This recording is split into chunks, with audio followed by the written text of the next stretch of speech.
उबलापुर गांव में बहुत गर्मी पड़ती थी। मई जून के महीने में वहां चारों तरफ सूखा पड़ जाता था।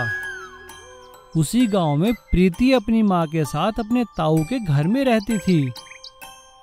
एक साल गर्मियों के दिनों में प्रीति के ताऊ का बेटा मोनू नहाने लगा तो उसे पानी नहीं मिला।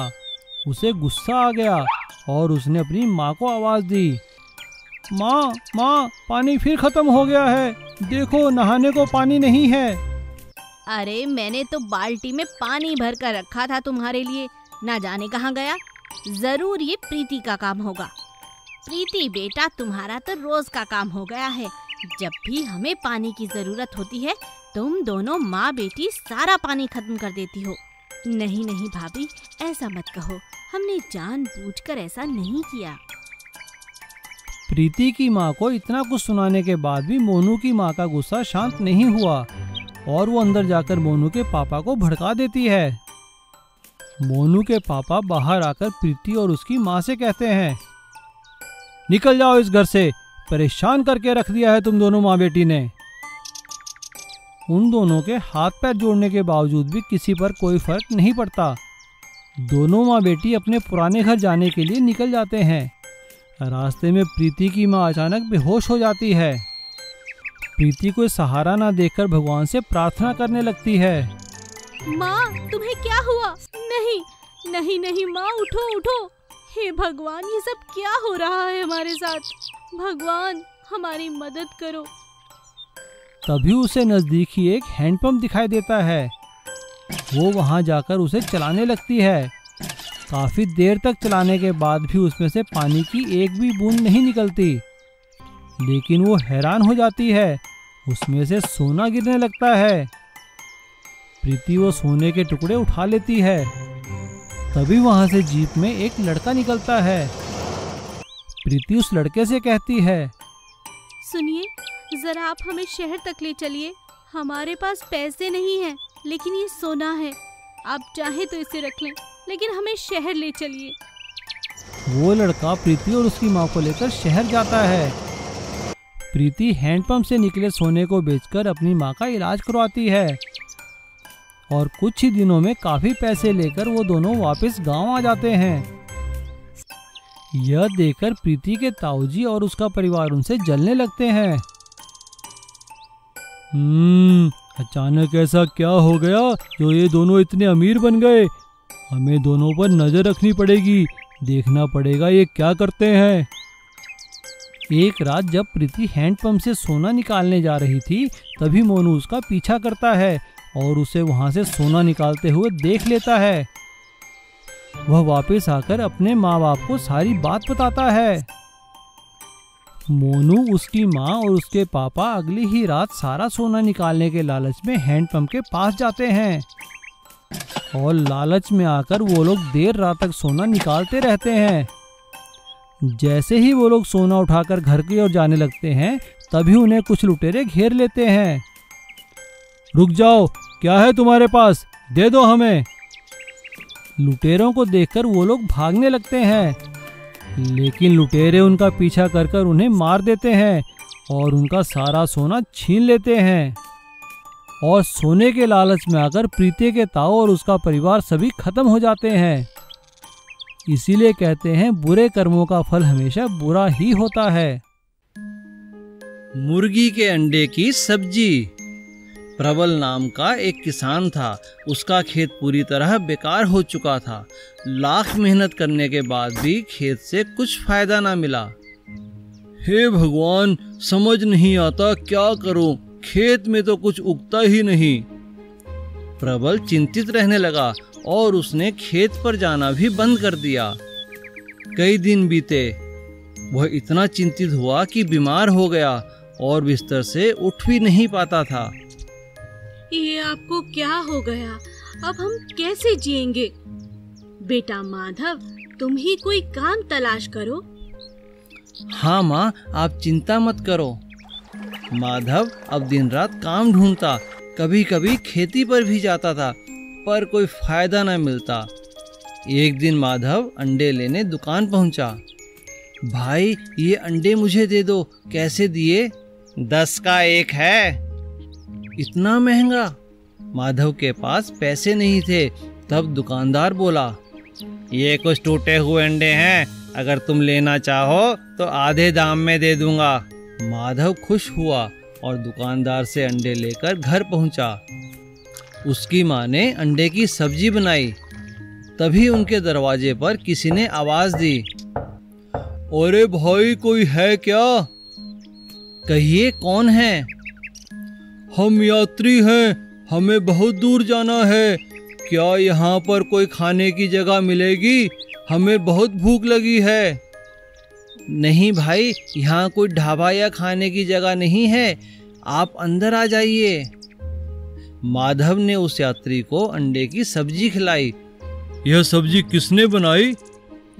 यह मेरी माँ ने बनाई है। यह तो बहुत स्वादिष्ट है।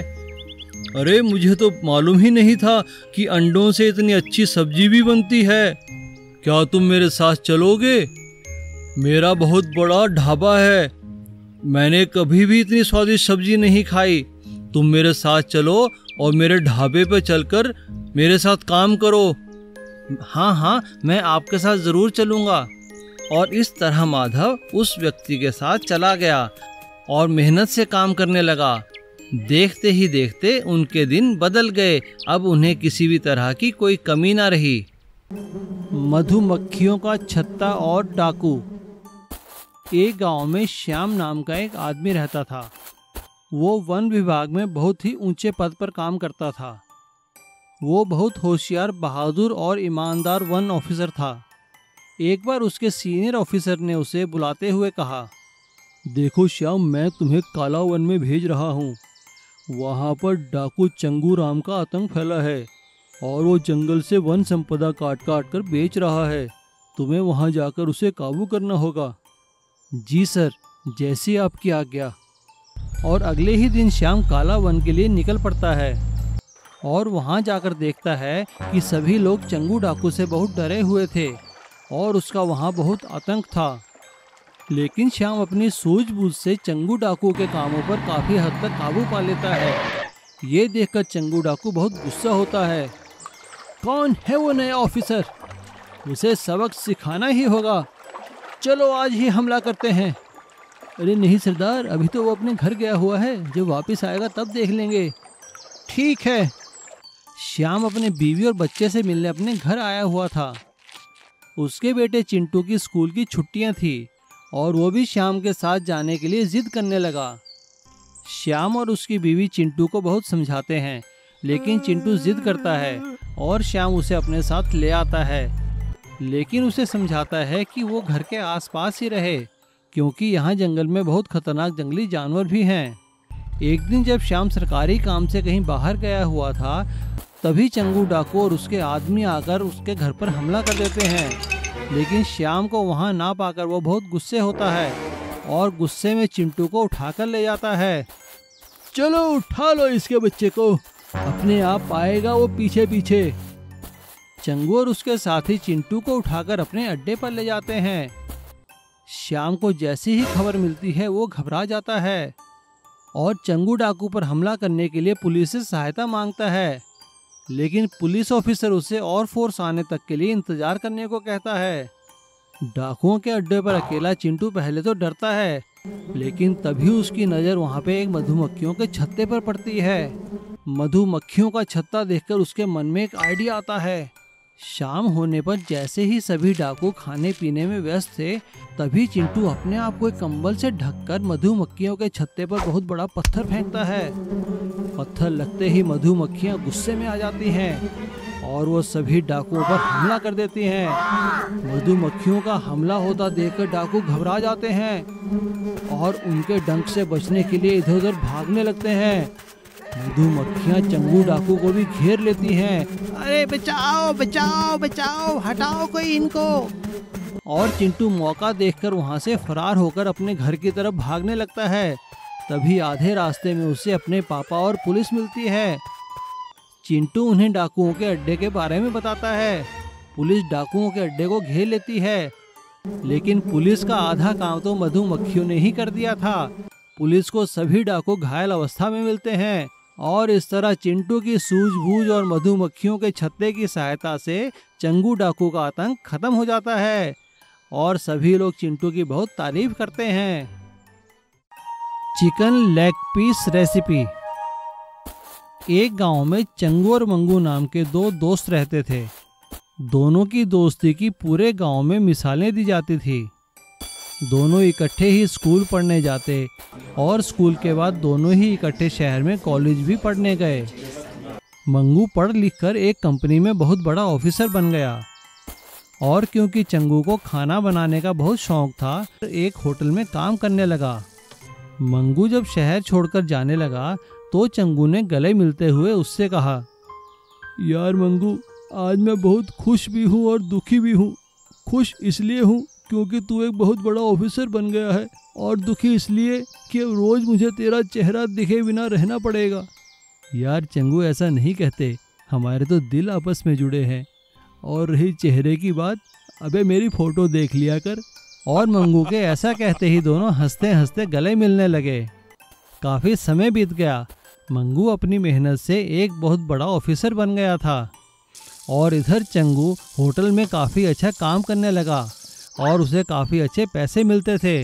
लेकिन साथ ही साथ वो नए नए तरीकों से गांव के लोगों को भी खाना बनाकर खिलाया करता था। एक दिन मंगू ने चंगू को फोन किया।